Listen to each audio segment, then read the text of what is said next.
Hello दोस्तों, तो यहाँ पे हमें एपिसोड की शुरुआत में शिनिगामी रेयन का सीन दिखाया जाता है। और अगर आपको नहीं पता है कि शिनिगामी क्या होता है, तो जापान में शिनिगामी को गॉड ऑफ डेथ माना जाता है, जिसको इंडिया में यमराज के नाम से भी जाना जाता है। तो अब आगे से मैं शिनिगामी वर्ड ही यूज करूंगा। हमें दिखाया जाता है कि एक शिनिगामी होता है जिसका नाम होता है ryuk। वो शांति से यहाँ पे बैठ के सबको देख रहा होता है, या फिर मैं कहूँ सोच में पड़ा होता है।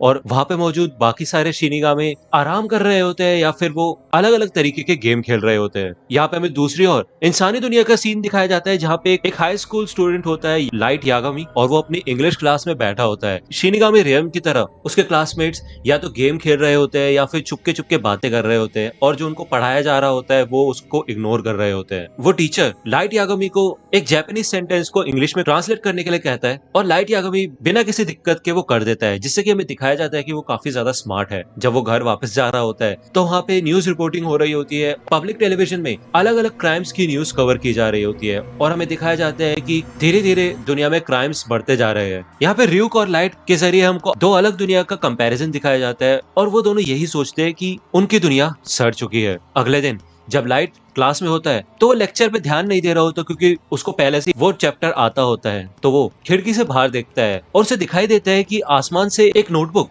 जमीन पे आके गिरती है। जब उसका स्कूल खत्म होता है तो वो देखने जाता है, और वो नोटबुक अभी भी उधर ही पड़ी होती है। जब वो उस नोटबुक को उठाता है और उसका पहला पेज ओपन करता है, तो उस पे लिखा होता है कि तुम जिस भी इंसान का नाम इस डेथ नोट में लिखोगे वो इंसान मर जाएगा। तो यहाँ पे लाइट उस डेथ नोट को बंद करके दोबारा से वहीं पे रख देता है। वो सोचता है कि ऐसा कैसे पॉसिबल हो सकता है, ये जरूर कोई प्रैंक होगा। जैसे कि हम सभी को वो मैसेज आते हैं कि तुम ये मैसेज 12 लोगों को फॉरवर्ड करोगे तो तुम्हारे साथ अच्छा होगा, नहीं तो तुम्हारे साथ कुछ और ही हो जाएगा। लेकिन फिर भी लाइट के मन में क्यूरियोसिटी होती है और उसे जानना होता है। तो वो घर पे वापस जाते वक्त उस डेथ नोट को ले लेता है, और जब वो घर पहुंचता है तो वो उस बुक के रूल्स को पढ़ता है। उसमें लिखा होता है कि जिस भी इंसान का नाम तुम इस डेथ नोट पे लिखोगे वो इंसान 40 सेकंड में हार्ट अटैक से मर जाएगा। उस इंसान का नाम लिखते वक्त तुम्हारे मन में उसकी शक्ल होनी चाहिए, जिससे कि अगर वही सेम नाम किसी और भी इंसान का है तो गलती से वो ना मर जाए। हमें बताया जाता है कि इस डेथ नोट से किसी इंसान को नाम लिखते साथ 40 सेकंड में हार्ट अटैक से मारा जा सकता है, या तो फिर किसी प्रकार के एक्सीडेंट या फिर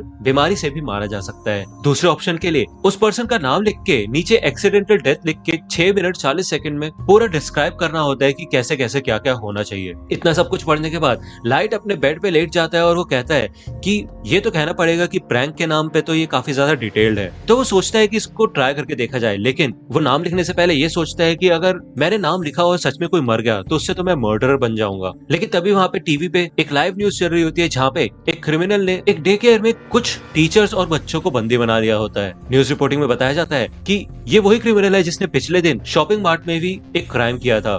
तो यहाँ पे टीवी पे उस क्रिमिनल का नाम और चेहरा दिखा दिया जाता है। तो लाइट उसका नाम और चेहरा देख के उसका नाम डेथ नोट में लिख देता है। वो 40 सेकंड वेट करता है, लेकिन उसके बाद भी कुछ नहीं होता। वो बस टीवी बंद ही करने वाला होता है, लेकिन तभी हमें दिखाया जाता है कि सारे के सारे हॉस्टेजेस और टीचर्स बिल्डिंग से बाहर निकलने लग जाते हैं, और उनको कोई भी चोट वगैरह नहीं लगी होती। यहाँ पे हमें कंफर्मेशन दी जाती है कि किसी भी अथॉरिटी ने उसको शूट नहीं किया, और हॉस्टेजेस ने यही बताया कि वो सीधा गिर गया था। तो यहाँ पे लाइट समझ जाता है कि उसको हार्ट अटैक आया है, और लाइट काफी ज्यादा चौंक जाता है। जिसके बाद वो सोचता है कि जरूर ये एक इत्तेफाक ही होगा। अगर ऐसा है तो उसको दोबारा से डेथ नोट को इस्तेमाल करके देखना होगा। यहाँ पे जब वो अपने क्राइम स्कूल में होता है तो वो देखता है कि एक लड़का है सूडो, जो कि उनके स्कूल का बुली होता है, यानी कि वो बच्चों को परेशान करता है, और वो एक लड़के से उसके पैसे भी मांग रहा होता है। लाइट यही सोचता है कि अगर ऐसा कोई इंसान दुनिया से गायब भी हो जाए तो क्या किसी को कोई फर्क पड़ेगा।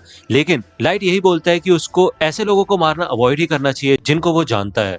जब वो घर वापस जा रहा होता है तो वो देखता है कि एक मोटरसाइकिल गैंग एक लड़की को परेशान कर रही होती है और उसके साथ छेड़छाड़ कर रहे होते हैं। लाइट एक शॉप में चला जाता है, और जब वो जा रहा होता है तो उसे सुनाई देता है कि उस गैंग के लीडर ने अपना नाम बताया होता है, टाकुओ शिबुइमारू। जब लाइट दुकान के अंदर आ जाता है तो वो टाकुओ का नाम अलग अलग स्पेलिंग्स में लिख देता है, क्योंकि डेथ नोट में लिखते समय स्पेलिंग भी एकदम एग्जैक्ट होनी चाहिए। अब क्योंकि उसने लीडर के मुंह से उसका नाम सुना था, तो वो जितने भी उसके कॉम्बिनेशन हो सकते थे हर तरीके से उसका नाम उसने डेथ नोट में लिख दिया होता है। जिसके बाद लाइट उसके आगे ट्रैफिक एक्सीडेंट लिख देता है, और 40 सेकंड बाद जब वो लड़की उनसे बच के भाग जाती है तो टाकुओ अपनी बाइक से उसका पीछा करता है, लेकिन वहां पे एक ट्रक आ जाता है और वो टाको को उड़ा देता है, जिससे कि टाको का एक एक्सीडेंट हो जाता है। यहाँ पे लाइट को पूरा यकीन हो जाता है कि डेथ नोट असली है और काम करती है। वो 2 लोगों को मार चुका होता है और इसके बाद उसका दिमाग घूमने लग जाता है। उसको काफी डिप्रेसिंग फील होता है कि उसने ये क्या कर दिया। यहाँ पे हमें शिनिगामी रियान का सीन दिखाया जाता है और यहाँ पे ryuk बाकी शिनिगामी को बताता है कि उसने अपनी डेथ नोट गिरा दी है। तो बाकी शिनिगामी ryuk के ऊपर हंसते हैं और वो कहते हैं कि तुम हमेशा मुसीबत में पड़ जाते हो, तो तुमने उस डेथ नोट को कहाँ पे देखा था? तो ryuk बताता है कि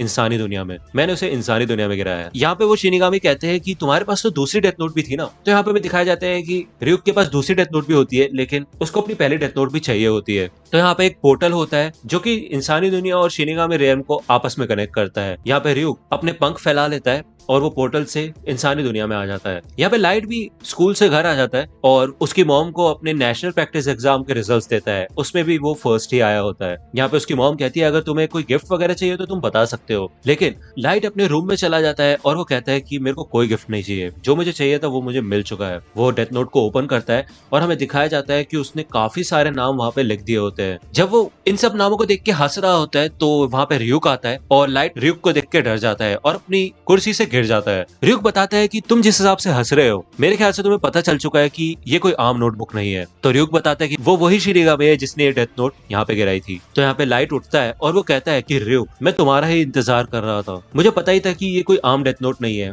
और इसको इस्तेमाल करने की वजह से कभी ना कभी तो मेरा सामना मौत से होगा ही। तो यहाँ पे ryuk उस डेथ नोट को देखता है और वो काफी ज्यादा इंप्रेस हो जाता है ये देख के कि लाइट ने सिर्फ 5 दिन में डेथ नोट पे इतने सारे नाम लिख दिए। बहुत सारे लोग तो इतने सारे नाम लिखने से डरते हैं। हाँ, इससे पहले भी इंसानी दुनिया में डेथ नोट गिराई जा चुकी है। तो यहाँ पे लाइट कहते हैं तो क्या अब तुम मेरे को यहाँ पे सजा देने आए हो?